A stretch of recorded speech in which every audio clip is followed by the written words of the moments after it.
Hey there, welcome to the Stormwater World podcast. After 10 years in the stormwater industry, I feel like I've only scratched the surface of all there is to learn. I believe there are a lot of people just like me who are curious, but we're all just so busy. So I'm going to ask the questions so we can get the answers together. My name is Ty Garman, and I'm your host. Join me as we learn about what is happening in the stormwater world. Welcome to the Stormwater World podcast. I'm really excited today. I got a good friend of mine here with us, Doug Buch. He's the president and owner of PaveDrain.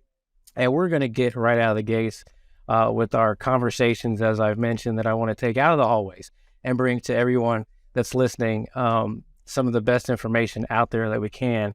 And so what we're going to do today is we're going to talk about some pretty great technology, but we're also going to talk about why aren't people embracing it more, and what's causing that issue between, man, I really like this as an option for me, but we can't do it because of X or because of Y, or that they're just unwilling. So anyways, I don't want to take away from any of Doug's thunder, but we're going to get started. For those out there listening that aren't familiar with PaveDrain, let me go ahead and let Doug tell you a little bit about himself and about the company and about what PaveDrain can do for your stormwater projects. Doug, Ty, appreciate you being on. Thanks for having me on. Appreciate you being on. This is a pleasure. Obviously, we've known each other for a lot of years and met each other at trade shows, and know what you got to do when you're out schlepping a product to go get installed out in the marketplace. I started PaveDrain in August of 2008. So those of us that were around in that market realized we got off to a little bit of an auspicious start concerning the U.S. and world economy. It collapsed right as I was starting up this new technology. As my dad said, "Hey, nice timing, idiot." And it felt like it, because I was the only breadwinner in my house at the time when I was married, and I had a 3-year-old, and decided to, hey, I'm just going to start a company. I've sat in boardrooms. This can't be that hard. Hey, in your defense, a lot of great companies came out of recessions, right? So if you can make it through, right? I'm sorry. Good. All right. Go ahead. Yeah, no, you're right. And I do think it makes you change and really makes you assess yourself and what you're doing, and if you really believe in it. And one of the things a story I was telling another guy that's starting up a company, I told him when I was sitting in some of these corporate meetings I was in, and I was like, man, I cannot wait to start my own company so I can make all the decisions and do everything myself, little ego kind of things that you got to have. And then I start the company up, and 10 minutes later I'm going, oh man, I don't know anything about this. I got to call somebody. I got to find somebody to help me out. I don't know how to do this. Whoopsie daisy. So then you're like, oh man, can I do this? Can I really pull this off? And that is, that's kind of how it goes. But, so our economy goes into a tailspin in fall of 2008, and I immediately, pivot and went back to work for corporate America. I just realized that there was absolutely no way I could get this thing off the ground without just a massive influx of cash and investment to go do it. And if you're going to do that, then you're going to give up all your leverage. You're going to give up all of your I was part of a company one time, and I was a very small minority shareholder, and I lost many of argument with one of the major shareholders going, well, vote your stock, Doug, and tell us how far that's going to get you. And well, it didn't get me anywhere. So I wanted to keep that share of the company under my name and under my control. And so I just take a step back. Took me about 2 years before the economy started rolling again. Now, I didn't completely stop. I kept working, kept modifying stuff, kept talking to people, I had my thumb on the pulse of what was going on out in the engineering community, what I was seeing, what I was a part of, and ended up in 2010 hiring my first employee. It was not me. Brought on my operations manager, has been with me ever since, and is just a backbone of our business and what we do. And and a really good dude, so we can give him a shout out. Jeremy Dan, Jeremy Dan, national operations manager. Good guy. Just a zealot in the stormwater world. He loves it, loves ops, great at it, well known throughout the industry and throughout the country for that matter. And he was our first employee, and a few months later I came on, and we had kind of in the workings on a job, but we hit a huge job at Ford Motor Company in Louisville, Kentucky, that is still in operations to this day, where we did we sold about 89,000 square feet of PaveDrain right out the gate. Bam. Yes. And well, hey, let's back up for a quick. Let's back up for just a second. For those people, I mean, here's one of the biggest things. Another reason for the pod. I think everybody knows PaveDrain. I think everybody should. I think if you don't know what PaveDrain is, then like you're probably living in some sort of rock. So, and I just insulted a bunch of people, right? Because people there's people that really don't know. So let's back up and let's explain to them, because I think they probably think like me, like, oh, permeable paver, and maybe they just already turned us off, right? So it's like I want them to understand this is a permeable paving system, and it goes way further than your normal just whatever type of permeable paver that's out there. So let's back up just a sec and kind of share with everybody what is PaveDrain. Great point.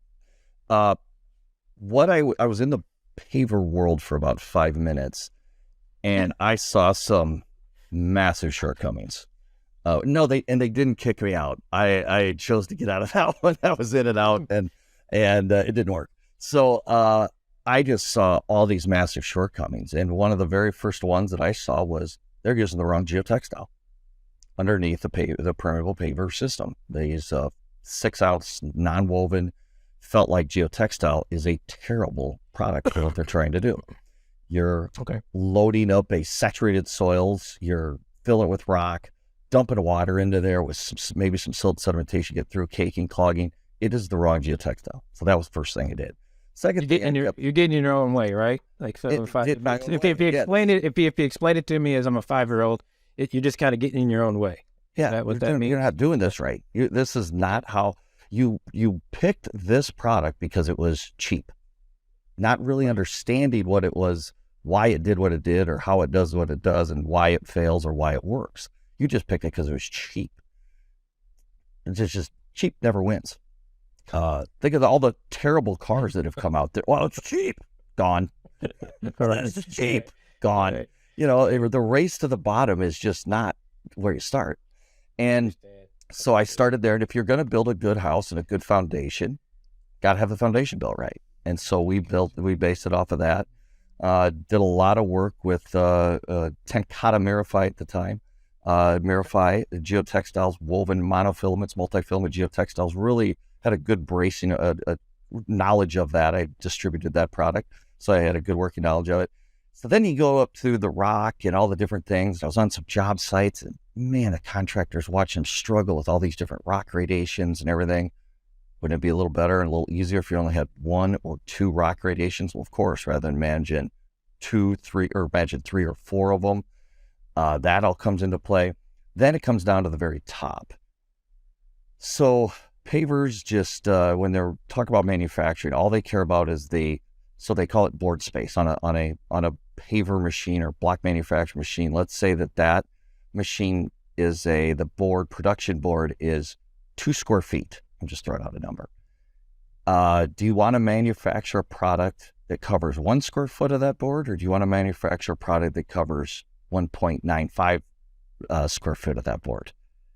That efficiency comes into huge plays on these pavers. So whatever their production board size was at their plant, they wanted to maximize that and get their pavers to reach to the very edges of that with an interlock and whatever they had to do and however they wanted to do it to make it fully fit their production palette. Okay.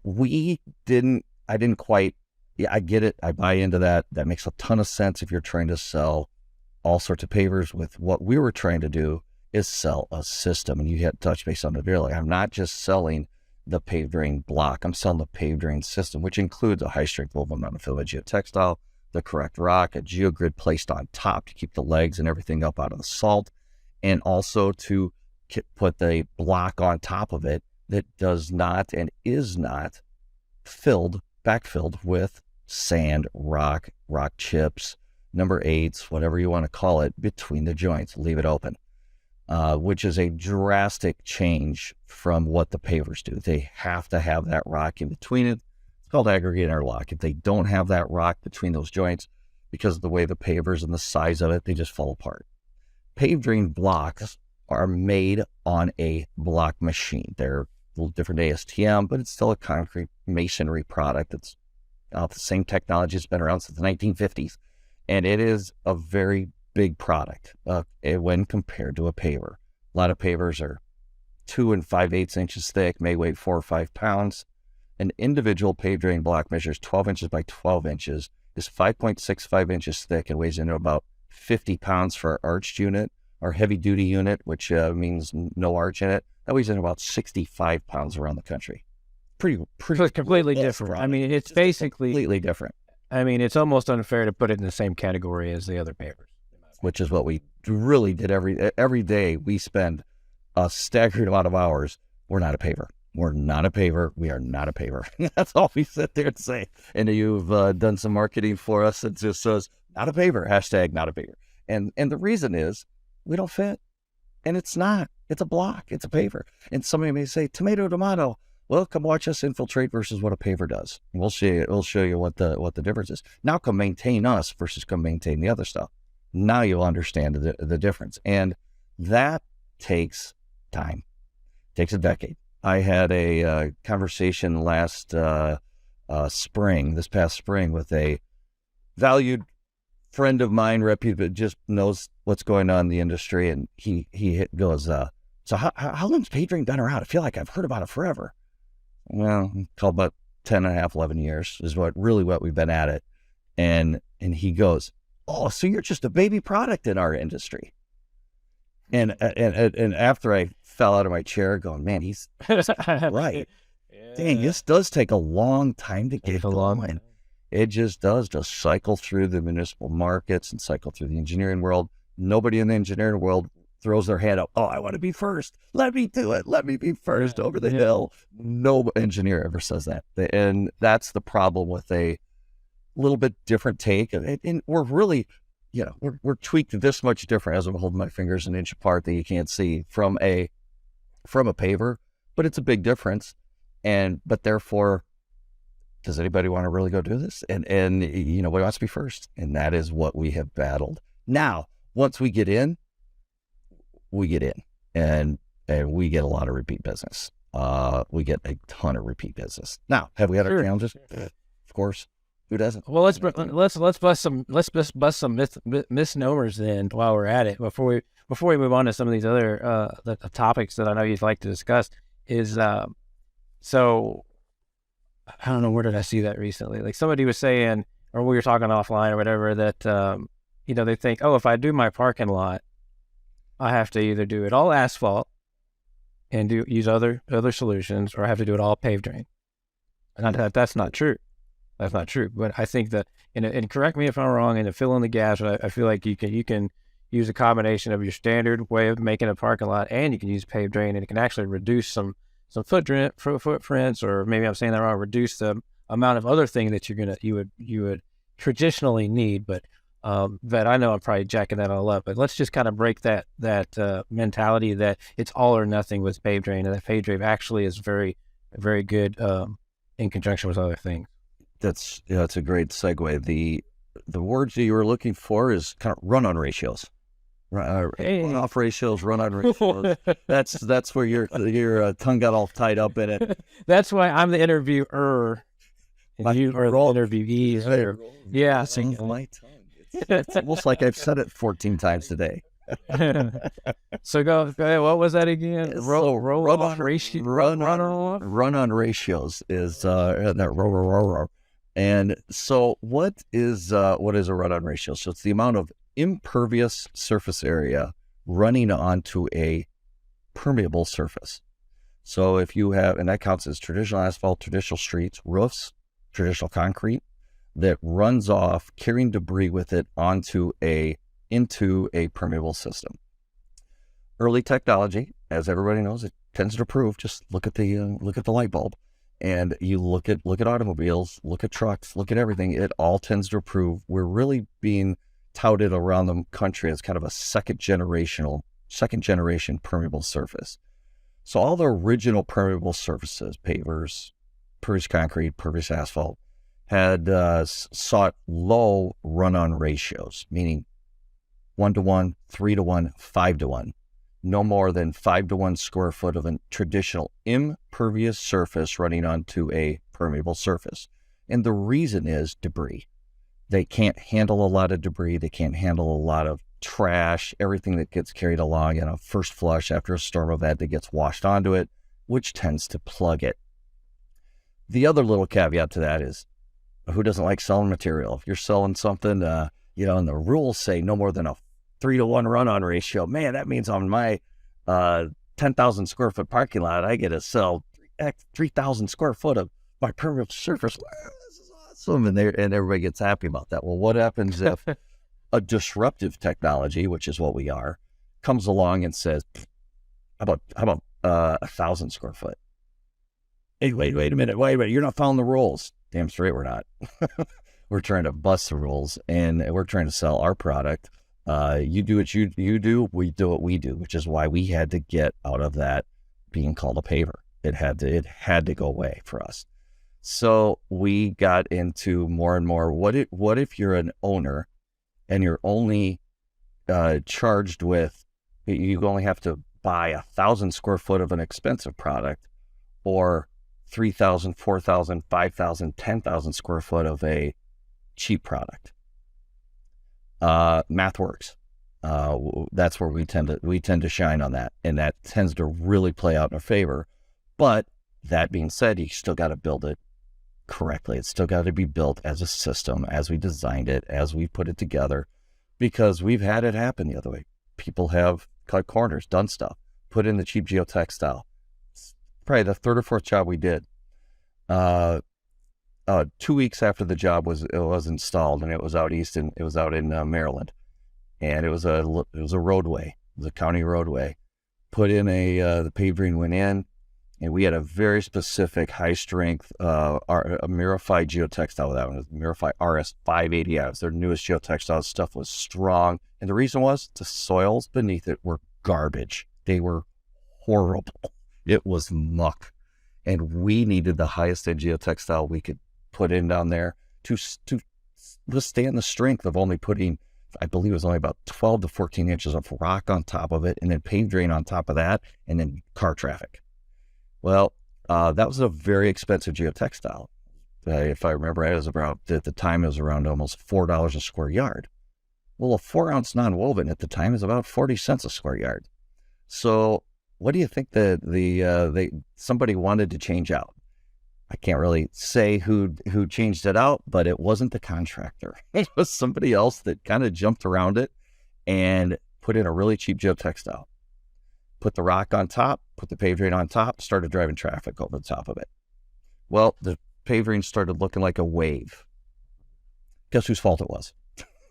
Why did this stuff work? This didn't work very well. And we're sitting there going, oh, what is up? And your own self-reflection, you're going, uh-oh, this is bad.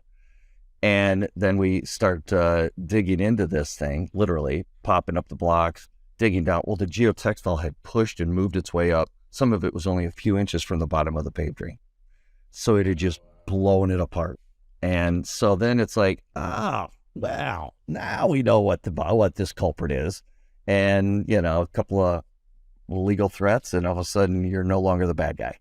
And so stuff like that really gets but again, this is just part of the process that we've gone through of being out in the marketplace. We're like a David versus Goliath type of thing. We're up against pretty good sized company. Now, let's not feel sorry for David. Right? Yeah, it does. But let's not feel sorry for David, because we like to do stuff, and we're a little feisty, and we'll go. We'll put our stuff up against anybody's. Hey, and also, so everybody knows, so everybody knows that if you go to PaveDrain.com, they do have a plugin for the HydroCAD, so you can get all the information. I believe that, again, I could be misspeaking, and Doug will fix me if I have. Still on. We still pay for it. You can get all the information you need to not have your PaveDrain do the wave. So yeah, you are providing all the technical information that they could ever want. Absolutely. We years of experience, millions and millions and millions of square foot of experience behind us. So. And while you could probably share a lot of war stories, and if you want to hear more war stories, feel free to hit us up and hit us up in the comments. I'm sure Doug wouldn't mind sharing some more war stories. Are coming on again. We could just do a PaveDrain war story episode, because I personally would like it. And this podcast, I do want to bring some value to our listeners, but it's also for me. So we may do that. We may just have a PaveDrain war story episode, but. So in kind of moving on, and we had talked a little bit off camera or offline before we started recording the podcast. You had mentioned, if you always do what you've always done, you're always going to get what you've always got. And so you've got a lot of people out there, and obviously that kind of leans into things that you're running up against in terms of adoption of the product. And so you got people out there struggling with the results, but then they're unable to move forward, even though they see this technology. Do you want to kind of give me what you're thinking about, kind of around that idea? Yeah, this goes in a long ways of engineers, independent thinking, doing what's best for your client.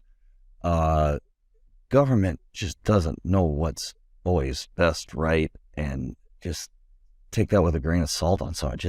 Hey, a lot of people have really good intentions. They really do. Then people get to taking things too far. Green technology, just that word alone, green infrastructure, sometimes I throw up in my mouth, even though I'm a part of that world, is bioswales and ponds. And it's enough of this stuff. And they just keep proving over and over again to just not work. And on top of it, their maintenance dollars are through the roof on this. So I'll start off with ponds. Because you just said a whole lot in the last 15 seconds, and so I think you're gonna have to back up and okay. So how is it Detention Ponds? Yeah. I just got popped open on. I was like, all right, we just canceled. We just got canceled. First episode, and we're canceled. Awesome. Thank you, Doug. So thank you. Good night. Hey, thanks for coming on and ruining this in 10 minutes. No worries. So we'll start with Detention Ponds. How are they supposed to? How should they be working? And where just put your thesis together for all those that just freaked out that heard this. Like anything that's out there, good. The path with good intentions is paved with detention ponds. With detention ponds. And is that? I'm not sweating. It is sweat. It's not the light. It's straight sweat. Notice I'm not sweating because I'm just I get fired up about it. But let's do it. So and I will say this: has anything contributed to more urban sprawl? Detention pond. Okay. So we're taking up more footprint than necessary. Number one, we're taking up more footprint than we need to do. On top, are they really that effective? That's another thing. And I understand a little bit of a water feature. That I kind of get. That one I'm like, yep, like that I like. I can see some properties wanting to have a little water feature under that. That one I kind of get.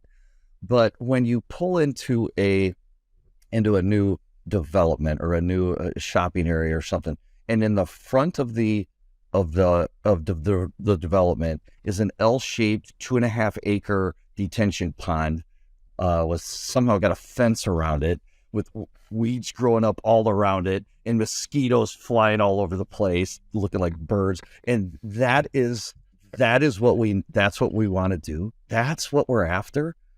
Are you kidding me? That's just, buddy, check the box. Ty, check the box. This is what we had to do. Check this is what they, and again, this is where rules get put into place. And it's as if the state, the governments, the counties, the agencies are telling the engineers, you're too stupid to do this right. So we're going to make you do all of this and make sure you check every box. And then we checked every box and we did it. And now you can build it. And sometimes you sit there and go, well, that just, this pond doesn't even remotely fit what this developer is trying to do and this developer may have the best intentions on something they're doing. Now, again, there may be some nefarious stuff out there, and I get there's a little balancing act and all this. But at some point in time, when ponds are going up at such a frantic pace, and I heard heard a DNR official years ago. He's passed away. His name is Roger Bannerman from the Wisconsin DNR, and he talked about take a overhead flyover over Milwaukee, outer areas of Milwaukee and all the developing areas. Take that after the Clean Water Act was passed. If you did a flyover of that, you would see a handful of lakes, smaller ponds, things like that out into the rural areas that were eventually going to get developed. Now take that same flyover 40 years later after the Clean Water Act has been passed, all the developments going on, and the sheer number of ponds that are visible in a flyover is staggering. Now, is that what we really intended to do? To take all that surface water, all that water that used to be underground and put it all on the surface now? And now, and mosquitoes and safety issues. And then nobody talks about, are these things even working? And there's been some studies that they get filled up with, most of their sediment comes from the initial 3 to 5 years when all the construction is going on and all that pond is getting filled up with silt. Again, the thought process behind it is the water fills out. It's got a place for it to settle to the bottom. Great. It's fine. I get it. But the really fine stuff just doesn't really settle out ever. Then as soon as you get a good sized storm event, whoosh, water comes pouring into there, puts it all back up out of suspension and back into suspension, and it flows all over the place. Well, then let's say that it actually overflows because they have to have overflows built in. Well, now you have just nasty water flowing over the top of a spillway into going into a bigger creek, a river, something like that, that's eventually going. Now you have even more problems. And I get back to, did we really solve anything? Nobody is questioning that. Meanwhile, our aquifers are drying up. We're pumping water out of the groundwater like it's never going to run out. And nowhere are we talking about replenishing that groundwater and putting it back down below. I'm a farm kid. We dig wells. We have to have wells. We pull it all up. But do you think we'd sit there and just irrigate every last acre we have with well water, knowing full well that hey, if we don't get some rain, we need it to come from the sky. We can't just irrigate this. We're going to pull that water out of that well, and it's all going to dry up. There's the word I use, and I say it all the time, is balance. There's got to be a balance between damn ponds everywhere we go versus us. And I'm not saying we go everywhere. You want to put us everywhere? I'll be the first one to say, no way do we go there. Do not put us in that application. It exists. Let's hold on to that thought. I would like to talk about that, like the best application versus where you would say, that's not our jam. But to stay on the detention pond for just a moment, like in my simple brain, are we saying basically then the better solution would be let's just take the pond out and put that ability to hold water and filtrate it back into the soil, like underneath the parking lot, right? Is that kind of the solution? That's it. Using PaveDrain as the filtration, letting it trickle down, and then it can't get Mother Nature's been cleaning this stuff. It appears she's been at it a couple days. Right. Mother Nature's been infiltrating water for a while. So let's let her do it. She's really good. Gravity still works. Let's get her back down in the ground. I have a story about a buddy of mine, an engineering buddy up in Minnesota.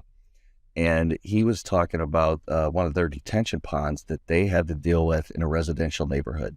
It had filled up. There was a 1/10 of an inch of rain running off the yards and sidewalks and everything into this, and the water would come up out of the pond, and it would flow into the backyards. It just was full. They needed to dredge it. Now, again, this is not some massive pond. I think what he said, it was like 1.5 acres or whatever it was. But they had to buy a garage, knock it down to get the equipment back there, dredge this pond. Then put it in a geotube, let it sit for a year, I think is what he said. Then have to open up the geotube, haul away all of the nasty silt and sedimentation that was hazardous, by the way, and haul that off to a landfill. and they ended up paying, I thought he said it was like, remember, about $1.3 million for all this work. And now that's a lot of money to get a lot of nothing. You know, think about what they solved. They didn't repave a street. They didn't add something. They didn't build a building vertical for 1.3. They didn't build a park. They didn't put up any basketball hoops. They did not. They dredged a stinking pond that looks basically the exact same as they were done as the day they started. That is a horrible use of taxpayer money. It's awful. Now, how many ponds are around there?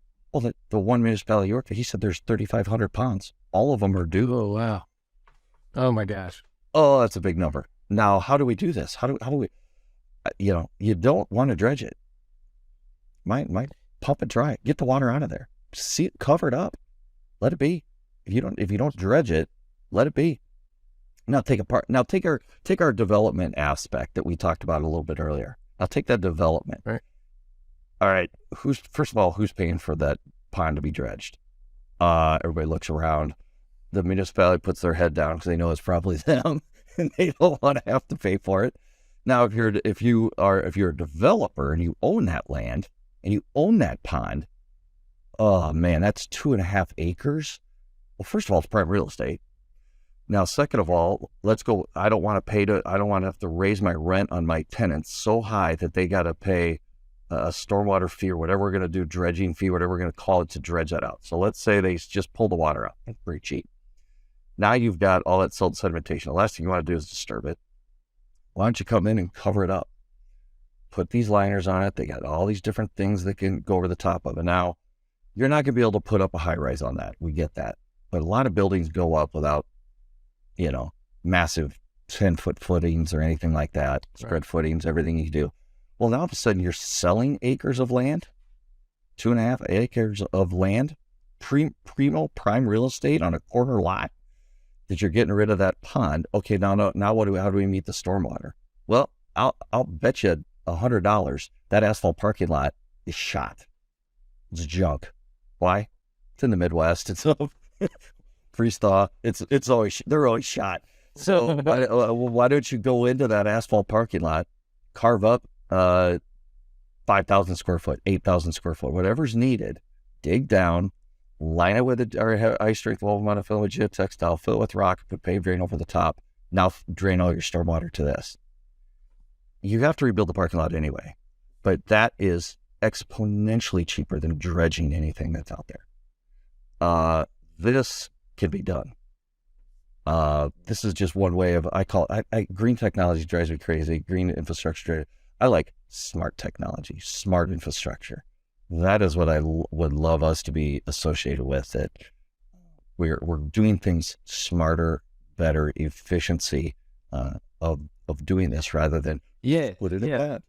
Let's expound on that thought too, because on the smart technology stuff, because we can wrap up a couple of thoughts there. Because if you talk about, you mentioned check the box, right? So you got people out there. It's like, okay, so this is what's approved by, let's say, the government entities, and so this is what we can use. So we're put our blinders on, and we're not going to even get outside of the box and look at the other technologies that may be better, right? And faster and stronger and all the things. Right. So we're just going to check that box and kind of go forward. But then there's another aspect to that. And again, this is something we have talked about in the past, is, where the rubber meets the road, or where the water actually hits the body of water, where the stormwater actually runs off to, is the numbers of the math, right? And so everybody, it all sounds good, right, on paper, from what I understand. Like, okay, so if we do this, check that box, cool, because it says on paper,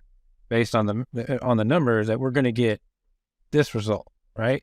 Now, whether or not, nobody ever goes, to my knowledge, and in conversations, nobody really goes and super double checks that, right? But what if, like what you're saying with smart technology, what if you could know? What if you actually had the data, right, of, okay, well, this is how much it rained, and this is how much we infiltrated, and this is how much, all the data was right there. And so there is no more guesswork. Like, it absolutely works because I've got the data not only from the last time it rained, I've got it right now. I've got it in real time. And I think that's what you were leaning into, because I think you have that technology now with the PaveDrain system, with the P4 Infiltrator, right? You want to talk a little bit about, kind of how that kind of goes into it. We'll take a breather. We'll let the engineers and everybody rest that we're kind of beating on that love their detention ponds, and we'll talk about how great the P4 Infiltrator. If you ask me, I don't think the engineers love the ponds. I just think that's good. It's cut and paste. Yeah, you're right. They've got it. Yeah, hey man, I'll have to do a lot of work on this one. I think they'd love. I think a lot of engineers would love to engineer. I do. I just think they're being held in a box. Because it's at the regulation level. Is that what we're kind of saying? Right? Yeah. Like it's kind of, this is what's been approved, right? So what do you do? Well, before we talk about the Infiltrator and the smart tech, like, what are you doing to combat that at the regulatory level then? Are you trying to get approved somehow? I mean, you've got all kinds of testing, I know, right? You've got approvals through the roof, right? We do, but, the approval status data can never stop, because certain states, you tested that at the University of Central Florida. You didn't test it at North Carolina State. we know. That's right. Silly. So how are you going to test it? Oh, just like this. So the exact same way we tested it here, and here. But wow. So So that's, but it's not a pay to play. Remember that. There's nothing involved with that. It's all home. Can see it starts sweating again. It starts sweating. Hey, this is awesome. When you're burning it down, just keep throwing flames. Hey, might as well. Let's just burn the whole. Let's just burn the whole thing down. Like, I might regret this, but here's what it is. All of this. So you know what? No, I don't know. I'm telling the truth. Tell me I'm not. Yeah, because here's, and that's why I want to segue here, because anybody listening that's like really pulled their car over or stopped is like, they want to argue to the end of time. That's fine, and that's great. You should leave a comment, let us know, because in my friendship with Doug over the years, I've gotten to know the tech that he has and understand it better. And as far as I can see, with the introduction of the Infiltrator, he can back up everything he's saying. So again, I'm taking his thunder, but go ahead, Doug. You've done a job of explaining how it works. It just kept bringing up questions about what was going on, or we'd hear story after story. Hey, this appears to be taking on a lot more water than we thought. This has done really well. It's done really well for us. This is really good. And what I was really going after was clay. And here's what's going on. The engineering community again gets cornered in, and they have their rules they got and everything, but they get cornered that you can only put a permeable surface over soils that infiltrate at 1.5 inches per hour by rain. You can't do anything on clay. Clay doesn't infiltrate. Clay doesn't infiltrate. And yet, job after job we were on, PaveDrain was installed directly over clay. And many times it was called bathtub clay, meaning throw a bucket of water on there, it'll never go away. It never's a long time. It still kind of seems to go somewhere. And gravity still is, I'm pretty sure there's gravity pulling it down, and it does seem to go somewhere. So we were trying to open up our market. That's all I was really after. And it wasn't a stick a finger up in the air, hey, I'll show you what we're doing. It had nothing to do with that. It was around, I think we could do, we want to open up more markets. Just take Milwaukee, Indianapolis, Midwest markets, Minneapolis. You think there's clay everywhere. Go down 3 feet. Clay here, Texas. Yeah. Texas. They're in Texas. Another guy. All over clay. Not everywhere can be Florida where it just hits and gone. Georgia, clay. Clay everywhere. And so, when you're sitting there and you're running a company and you're trying to sell more stuff, and they're telling you, well, this is the market you can sell it in. When I'm looking at the rest of the market and it's just vast, expansive area, and I can't touch it. That's what I was after. I'm like, I want to open up 5% of that to us. And that's 10 times more, 100 times more than the 1% we're in right now. So that's what the method of the madness was really around. And again, we'd had stories of this is done really well. So the other thing that kind of started happening was models are wrong. Shocking. I mean, bad information in, bad information out.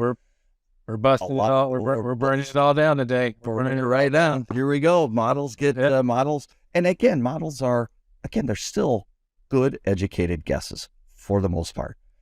The one I'll tell you about, Hurricane Ian. How many models were out there? Did one of them predict correctly the path it took? I think the answer is no. All of them had it going north to Tampa. Nope. We're going to go south. And it's just planned. And so, again, I'm not saying it's, all models are out there. I'm just saying you don't know. It's kind of a guess. You're trying. We get it. And you're putting your best foot out there. Doesn't mean you're not being wrong. So what did you do? What did you do? Because people don't know that they don't know what the info tracker. Let's break it down. We went in. What did you do? And we pulled up blocks. I think this is really cool. This is a cool technology. We pulled up a couple of blocks that have been installed for a long time, and we pounded a stainless steel rod down in there with a float valve. It's got a perforated stainless steel rod with a float valve built into it. Hooked it up to a solar-powered battery pack on top of a look-alike PaveDrain block. Sent that signal up to a post up on a top of a rooftop, and sent that signal to a computer that showed how much water was being captured and caught and how long it was taking to drain. That's a simplistic way of doing it, but what a beautiful thing. And I do got to tell kind of a funny story about P4. I just, these guys are brilliant. They're 3 PhDs all out of Marquette University, and me and this another landscape engineer or landscape architect, Todd Week, out of CBC Engineers he's out of Oconomowoc, Wisconsin. We're sitting there. We were kind of brainstorming over this, and we bring in the 3 guys from P4. And at the time, it was only 2 of them that came to meet with us: Dr. Chris Foley and Dr. Joe Diekfuss, both with P4.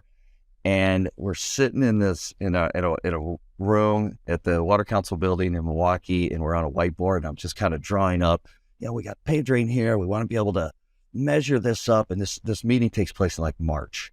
And we're sitting there, and I'm drawing it up, and I'm looking at them, and I'm thinking, okay, so it's March. Boy, if they could have a working thing about, I'm thinking maybe, but if they could have by the fall, that would be really awesome.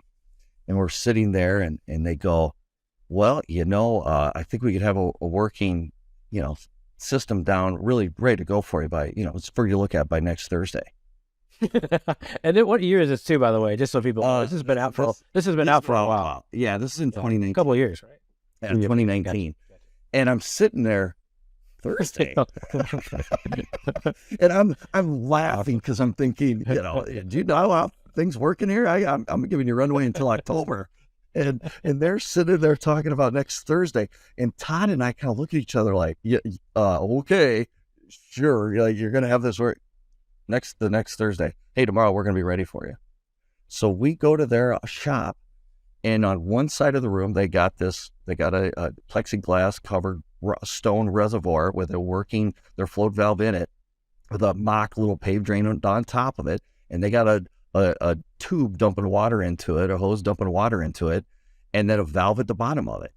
And we're sitting at their computer across the room, and they're like, all right, so watch, we're gonna shut the valve off, and we're gonna fill this up with the tank up, and it's filling up, and you're looking across the room, and you look at the computer screen, and it's going up. And then they're going, okay, we're going to stop the rain event now, and they stop the water from flowing into the tank, and it stops, and they goes, okay, now we're going to pretend like this is draining out, and they turn it on, the valve on at the bottom, and it drains out. And I'm just sitting there going, you did this 6 days. This would take maybe 3 years. And this was a concept on a Wednesday, and they have a working model on it the following Thursday. The guys they're brilliant. And I love the guys for what they have done. And so we started incorporating this in marketing. And here's what it's found out. And this is, again, I get a little shot at it. Everybody takes shots at us, so I'm going to take a shot at the modeling world. Prove it. Prove it. No, that's the whole thing. That's why I think it's so cool. Yes. Fast forward 3 years. Yep. Yes. And you've got data now. installs all kind of all over the country. And the ones that we started putting in had opened some serious eyes, to the point where the Wisconsin DNR went, wait, what? They're doing, you captured how much? And it has really opened eyes up that, clay does infiltrate. How about that? Wow. And in fact, it infiltrates pretty fast. I never would have perceived that. But we were taught this. And again, we're all taught things. But can't we have a little bit of an open mind that it might be wrong? I mean, I never thought my dad was wrong about anything until I realized he was a hog farmer and there was no money in it. And so, so you think about, maybe you're taught something but we can't. But maybe we can just say, but can we improve on this? Can we do this? They have proven out that a lot of models are not off by a little. Sometimes they're off by a lot. And it's been fun, humbling, exciting, and fun all in the same breath. Now, the worst part is, guess what it takes? It takes a long time for things to cycle through to do it. But, all in on a decent sized system to figure out how much you're doing, it costs about $10,000. That's just, in the scheme of what we're doing, that's a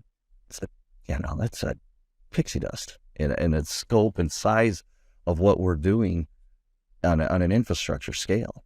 So, well, I think for me personally, and not to cut you off, but in 2022, going into 2023, and just the way of the world now, I think the ability to prove it is going to be so valuable. I think at some point the taxpayers, and it's not going to go away. Stormwater is very important. I mean, I've never considered myself an environmentalist, but being in the industry for 10 years, it's hard not to get it on you, right? So I do care about water more than I did 10 years ago. And the fact is that if you can't prove it to me, then as far as I'm concerned, it didn't happen. Thank you. Agreed. And so I got one more for you. What a great story to your constituents. What a great story to your constituents. Well, you got to prove the dollars. Prove the dollars. So transparency has just been, that word has been beaten to death over the last so many years. And I think it's going to continue to be, out there in the forefront in years to come. And so to be able to, like you just said, go to the constituents and say, hey, we're going to spend this money, but we know it's going to do X and we can prove it, and, they could even, I don't know if you have anybody could do that, but heck, you could have that data integrated into a dashboard onto a website to where the public could see it if they wanted to where if they wanted to know where their dollars went. We're doing that. We're doing. Oh, really? It's headed that way. I can't tell you the city just yet, but that's where they're all good. That's what they want. Well, because the smart city, that's what you were talking about, right. Smart technology. This is what we're talking about, smart technology. This is all the stuff. And what's crazy, this stuff is all these technology, for the most part, except for kind of piecing, putting PaveDrain with an infil tracker, for the most, all of it has really been around for quite a while. We've been able to do this a long time. It just took a C+ student to kind of put it all together. It's a dig at myself, but it's a true statement. Len, this has been awesome. Any final thoughts? Anything you want to share with everybody out there listening that I guess we could kind of take a 30,000 foot back and go, hey, maybe we're going into recession, maybe we're not. Maybe you give some thoughts on just the industry as a whole, what people can do to be proactive in how they're doing things, or just whatever. Any kind of final thoughts you've got for the people who are listening in the stormwater world? Sometimes the most expensive thing is also the most economical thing you can do. I go back to the what I love to use is the light bulb analogy, which I kind of alluded to a little earlier, when it comes down to what we do. In the first, the early light bulbs, incandescent light bulbs, you buy them for 50, 60 cents and throw it up there, and it lasts a while, and then it burns out. You just change it. It's supposedly not that big a deal. Then those became awful, evil, and then this energy-saving, squirrely, weird-looking light bulb came out, and everybody rushed to the store to go spend $9 for a stupid light bulb, including me. Did it? Guilty. Yeah. Did it all over my house. I bought a half dozen of them, and put them all over my house, turned on the light and went, no, that sucks. Like a lot of people, it was just sadly, horribly disappointing. Now we're at LED light bulbs. Those things are awesome. They have worked, and they work, and they're great. I'd like to liken us to kind of that LED type light bulb. We've really, and again, we've taken our hits, and it takes time all new technology it goes through a learning curve before it kind of really hits its stride. And some of the best inventions of the world just take some time to really get them going. And what we've been doing is always just kind of pushing that envelope, making a lot of people ask, wow, look at these guys. And look at what they've been doing. And we're backing it up with saying, yeah, put an infiltrator in. Show you. We want to show you and prove to you just how much water you are capturing, so you can take it back to your constituents and say, we just infiltrated and captured 1.6 million gallons of water during this last storm event. That's a story. It didn't flood out a house. It didn't flood out a neighborhood. It infiltrated, captured, and worked it back down into the ground. Mother Nature's aquifers, who's going to clean it. It'll take a while to get there, but that's a story. That's take away flooding too, localized flooding. Oh, is there anything worse than water? Oh, flood. Every time I see flooding, I just cringe and shudder because of that type of stuff. It's such a long road back from that. And so hey, that LED, that's a light bulb. That light bulb analogy is great. I really like that. And I know you're not a social media guy, but so I would assume if people, that's why I lean on you. If people want to talk to you, they can email you, I guess, would be the best way to get in touch with you. It's what is that? It's going to be Buch, B-U-C-H, D-B-U-C-H at PaveDrain.com. Yep. Info at PaveDrain.com will eventually find its way to me as well. Info. There you go. Info at PaveDrain.com. I'm on LinkedIn. We'll have all. Well, it's and again, it goes back to kind of what we talked about. Always do what you always done. Always get what you always got. If we continue to just do things the same way, you're just not going to get a different result. It's all going to look the same, feel the same, and act the same. Time for them to take on that brand new technology that's 15 years. It's almost 15. It's a brand new technology, folks. It's so new. It's been around for 15 years. Check it out. PaveDrain.com. Doug, it's a pleasure always talking to you. As always. As well, Ty. I appreciate you taking the time of being on the pod today. You bet. Thanks for your efforts. Thanks, buddy.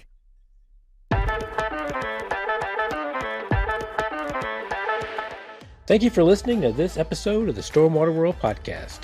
Do you have something you'd like to discuss? Do you have an opposing opinion regarding something you heard during this episode? Let's talk about it. Click on the link in the show notes to sign up for a future episode. I'd love to visit with you about what's happening and how you see things unfolding in your stormwater world.